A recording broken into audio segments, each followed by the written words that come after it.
और आइए हमारे साथ कार्यक्रम में शामिल हो रहे हैं नई दिल्ली से कंप्लीट सर्कल वेल्थ के सीईओ और मैनेजिंग पार्टनर गुरमीत चड्ढा साहब। और गुरमीत सर, गुड मॉर्निंग, बहुत बहुत स्वागत है आपका। धन्यवाद हमें समय देने के लिए। हमें विश्वस्त सूत्रों से पता चला है कल आप इसी बिजनेस के पूरे पैनल के साथ मुलाकात करते हुए मिले थे दिल्ली में, और बग्गा साहब के साथ आपने डायस भी शेयर किया था, सही है सर? ठीक है अनिल जी, थोड़ा एनलाइटन हो रहे थे बग्गा साहब के साथ ग्लोबल मार्केट्स में, और काफी अच्छा पैनल डिस्कशन रहा, काफी एंजॉय किया सर के साथ। बग्गा साहब हमेशा कहते हैं आप पंजाबी हैं, यंग स्क्वॉश भी खेलते हैं, और क्या चाहिए लाइफ में? बग्गा साहब और कोई क्वालिटी?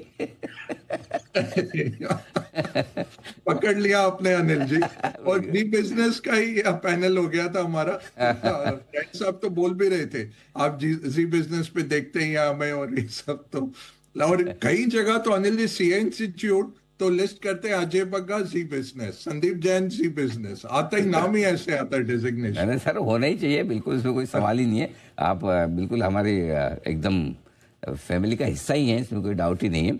आइए गुरमीत सर, जरा एक बार बाजार के मूड माहौल पर आई ली जाए आपसे। ये क्या हृदय परिवर्तन हुआ है एफआईएस की तरफ से 3 दिनों से? हमसे मतलब हम भरोसा नहीं हो रहा सर, ईमानदारी की बात तो ये है। नहीं अनिल जी, मुझे ऐसा लगता है कि थोड़ा सा कई चीजें हैं, शॉर्ट कवरिंग भी है, थोड़ा सा ओवरऑल सेंटिमेंट चेंज भी है। कहीं ना कहीं एक्सपेक्टेशन है कि ट्रेड डील जैसे ओमान के साथ हुआ है, रिपब्लिक डे में कह रहे हैं ईयू के साथ होगा। सुप्रीम कोर्ट का हेयरिंग है यूएस में कि एक हो सकता है अनफेवरेबल जजमेंट आए कुछ पार्ट्स पे टैरिफ को लेके, और थोड़ा सा इकोनॉमिक मोमेंटम है, काफी सारे हैं कारण है, बट मैं बहुत जल्दी रीड नहीं करूंगा इस पे। आई थिंक बड़ा इशू मेरे लिए ये है अनिल जी कि कॉर्पोरेट अर्निंग्स वापस आनी चाहिए। कल मैं अजय सर के साथ भी डिस्कस कर रहा था कि जो अपना लार्ज कैप है, जो निफ्टी 50 है, वहां पे अगर 10% से ऊपर अर्निंग ग्रोथ नहीं आएगा तो बाजार अभी भी 21 के फॉरवर्ड पे है, तो आप 2 के ऊपर पैक पे हैं, तो एफआई शायद कंटिन्यू करेंगे बेचना, क्योंकि 9-10% रिटर्न अगर मैं एज्यूम करूं कि अर्निंग जैसे ही रिटर्न आएगा, वो post tax post dollar terms में 5-6% रह जाता है अनिल जी, और उस लेवल पे थोड़ा बहुत चर्न चलता रहेगा, तो अर्निंग ग्रोथ पिकअप होना बहुत जरूरी है। और सेंटिमेंटली थोड़ी और ट्रेड डील्स होना, और ये एटलीस्ट जो पीनल टैरिफ है वो ज्यादा जरूरी है कि थोड़ा सस्टेनेबल डिमांड आए।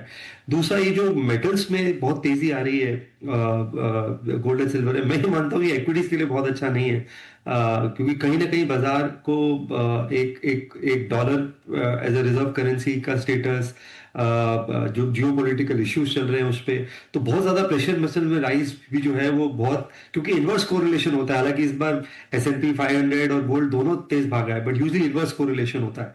तो मेरे हिसाब से थोड़ा सा अर्निंग्स पे ध्यान देना चाहिए, बट थोड़ा जैसा मैंने पहले बोला जी, मार्केट बहुत ओवरसोल्ड था, बहुत ज्यादा नेगेटिविटी है इंडियन मार्केट्स को लेके, वो मुझे लग रहा था थोड़ा सा ओवरडन हो गया था। गिरा हुआ, जरूरत से ज़्यादा नेगेटिव, लोगों का इंटरेस्ट खत्म, किसी को कुछ करना नहीं है, विक्स एकदम आपका 10 के नीचे के लेवल, ये सारी चीज़ें हैं जो बाजार को एक रिकवरी दे रही, लेकिन अभी ये रिकवरी टिकाऊ होगी नहीं। इस तिमाही के नतीजे शायद बताएं, उम्मीद रखें कि सर तीसरी तिमाही के नतीजे दूसरी तिमाही से बेहतर रह सकते हैं? डेफिनेटली अनिल जी, कुछ पॉकेट्स में आई थिंक आईटी थोड़ा सा सरप्राइज कर सकता है करेंसी की वजह से। इनफैक्ट मैं मुझे लार्ज कैप आईटी ऐसा लगता है कि थोड़ा सा हमने देखा भी है, बाजार शायद एंटिसिपेट भी कर रहा है, कर सकता है। एनर्जी स्पेस, जो कि पूरा साल पावर डिमांड फ्लैट रही है अनिल जी, क्योंकि मानसून अब नॉर्मल था, तो अगर नॉर्मल मानसून आता है तो पावर डिमांड भी बढ़ सकती है। और ट्रांसमिशन स्पेस पे हमने देखा है कि वापस से प्रोजेक्ट्स अवार्ड होना शुरू हुए हैं, वो सरप्राइज कर सकता है। बैंक्स में क्योंकि रेपो रेट कट हुआ है, तो हो सकता है एक और क्वार्टर आए जहां पे निम पे हल्का प्रेशर हो, बट ओवरऑल फाइनेंशियल्स बहुत अच्छे लग रहे हैं अगले क्वार्टर के नहीं, में भी 2-3 क्वार्टर के हिसाब से। और कंजम्पशन बहुत बूस्ट देगा, आई थिंक ऑटो है, जो भी कंजम्पशन बास्केट है, वहां पे अर्निंग्स मुझे लगता है पॉजिटिवली सरप्राइज करनी चाहिए। सॉफ्ट पार्ट थोड़ा सा टेक्सटाइल एक्सपोर्ट ओरिएंटेड रहेगा। मेरा ये मानना है कि हाई सिंगल डिजिट निफ्टी में या अर्ली डबल डिजिट, और ब्रॉडर मार्केट में अगर मैं निफ्टी 200 और 500 की बात करूं, 12 से 14% का अर्निंग ग्रोथ आ सकता है, जो कि मुझे लगता है बहुत बहुत इंपॉर्टेंट ट्रिगर है। तीसरा, मुझे लगता है अनिल जी, बॉन्ड यील्ड्स को थोड़ा नीचे आना बहुत जरूरी है। हमारा भी 10 ईयर 6.60 के ऊपर है। ग्लोबली अगर आप डेट देखें, और ये मुझे अजय सर ने भी कल बताया कि ग्लोबल डेट जो है वो 270% ऑफ वर्ल्ड जीडीपी हो गया है, और ये कम होता नहीं दिख रहा है। तो बॉन्ड यील्ड्स का थोड़ा सॉफ्ट होना अभी इक्विटी बाजार के चलने के लिए बहुत जरूरी है, बट मैं ऑप्टिमिस्टिक हूँ, बहुत पॉकेट्स में अर्निंग ग्रोथ जो है पॉजिटिवली सरप्राइज करेगा। बात की सर, अब जरा फिर अगर कर ही रहे हैं सारी एसेट क्लास के, तो लगे हाथ सोने चांदी पे भी राय दे दीजिए सर, और कितना? अरे बहुत मुश्किल है। एक एनालिस्ट तो आज मुझे एक डिबेट में मिले, वो बोल रहे हैं S&P 500 और गोल्ड दोनों 3-4 साल में $10,000 होगा। हाँ। अब अलग अलग अलग अलग व्यू आ रहे हैं अनिल जी, और मुझे ऐसा लगता है कि हम ना थोड़ा मोमेंटम में कैरी फॉरवर्ड हो जाते हैं। देखिए, गोल्ड का हाई जो था 2012 का, 19 में दोबारा वही आया था। 7-8 साल लग जाते हैं गोल्ड को भी नया हाई बनाने में, और क्योंकि अभी अभी नियर टर्म है, हम फोकस करते हैं तो मोमेंटम और नियर टर्म रिटर्न्स वे करते हैं। पर कमोडिटीज में लंबा साइकिल आ सकता है। सिल्वर कितने साल $50 ही रहा, 2013 में था, 2004 या 5 में था। तो ये हम थोड़ा सा नियर टर्म जो एंकरिंग करते हैं वो थोड़ा सा उसके लिए केयरफुल रहना चाहिए। मेरा ये मानना है कि कोई भी रिस्क ऑफ सेंटिमेंट होता है, रशिया यूक्रेन पीस टॉक आता है, टैरिफ्स पे अच्छा रिलीफ मिलता है, कोई भी जो रिस्क ऑफ सेंटिमेंट है ग्लोबल की तरफ, वो आपको एक अच्छा करेक्शन दे सकता है। बट 10-15% मेरा ये सलाह होगी कि प्रेशियस मेटल्स में रहिए। वो आपको एक हेज भी देता है, इंसुलेट भी करता है, क्योंकि गोल्ड किसी का नहीं है, किसी नेशन का नहीं है। ये पॉलिटिकल हेज भी है, ये आपकी परचेजिंग पावर को भी जो है प्रोटेक्ट करता है। तो 10-15% पोर्टफोलियो में रहिए। इनफैक्ट अगर आप लास्ट ईयर मल्टी एसेट रहते, इक्विटी भी लेते, थोड़ा S&P भी लेते, गोल्ड लेते, तो शायद अभी भी डबल डिजिट रिटर्न निकलता आपका लास्ट ईयर में। और सर, कैपिटल मार्केट से जुड़े शेयरों पर क्या है आपका इरादा खरीदारी का? कैसे देख रहे हैं स्पेस को, और यहाँ पर क्या पसंद है आपको?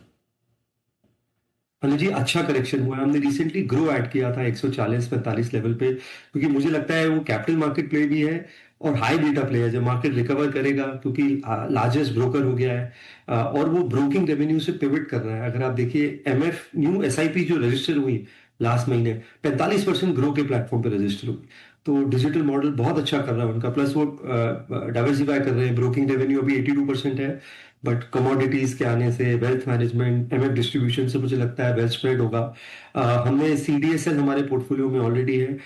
AMC के शेयर्स में थोड़ा सा एक दबाव देखने को मिला, क्योंकि सेबी TER को एडजस्ट कर रहा था, पर जो फाइनल आउटकम आया और जो उन्होंने ऑफसेट्स दिए हैं GST में, और उसमें तो बहुत ज्यादा इम्पैक्ट नहीं पड़ेगा। और तो वेल्थ मैनेजमेंट में हमारे पास HDFC AMC है, प्रूव अगर थोड़ा बेटर एंट्री पॉइंट देता है तो उसको भी कंसिडर करेंगे। हम इस प्ले को लेके बहुत कंस्ट्रक्टिव एनर्जी। आप देखिए, अभी 13-14 करोड़ यूनिक डीमैट अकाउंट्स हैं। ये नंबर 25-26 करोड़ होने वाला है 2 से 3 साल में। और ये एक ऐसा सेक्टर है जहां 20-25% का ग्रोथ आ रहा है।